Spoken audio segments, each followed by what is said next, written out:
இணைந்து ஜெபிப்போம். ஆண்டவரே இயேசுவே, விண்ணகத்திலிருந்து இறங்கி வந்தவரே, உம்மை துதிக்கின்றேன். மன்னாவால் ஊட்டம் தந்து வலிமையுடன் நடத்தியவரே, உம்மை துதிக்கின்றேன். பாவத்தின் பிடியிலும் பகைவனின் கைகளிலுமிருந்து விடுவித்து நடத்தும் என் இறைவா, உமக்கு நன்றி கூறுகின்றேன். தம் ஒரே மகன் மீது நம்பிக்கை கொள்ளும் எவரும் அழியாமல் நிறைவாழ்வு பெறும் பொருட்டு அந்த ஒரே மகனையே அழிக்கும் அளவுக்கு கடவுள் உலகின் மேல் அன்பு கூர்ந்தார். உலகிற்கு தண்டனை தீர்ப்பளிக்க அல்ல, தம் மகன் வழியாக அதை மீட்கவே கடவுள் அவரை உலகிற்கு அனுப்பினார் என இன்றைய இறைவார்த்தையில் வாசிக்கின்றேன். என் சார்பில் நீர் செயலாற்றுவதற்காய் நன்றி. தந்தையே, உமது வழியாக தந்தை எனக்கும் என் குடும்பத்திற்கும் அவருடைய ஆசீர்வாதங்களுக்கு நன்றி அப்பா.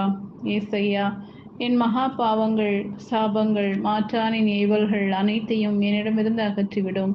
உமது பிள்ளையாக தந்தையாய் இறைவனுக்கு உகந்த பலி பொருளாய் மாற எனக்கு அருள் தாரும். ஆண்டவரே இயேசுவே, எனக்கு வாழ்வழிக்க வந்தவரே, இன்றைய நாளில் என்னை உமது அன்பு இதயத்துக்குள்ளாய் வழிநடத்தும். உம்மை சோதிக்காமலும் நீர் என் வாழ்வில் அனுமதிக்கும் செயல்களுக்கு எதிராய் முணுமுணுக்காமலும் வாழ வரம் தர வேண்டும் என்று இயேசுவின் தெய்வீக நாமத்தில் ஜெபிக்கிறேன். ஆமென்.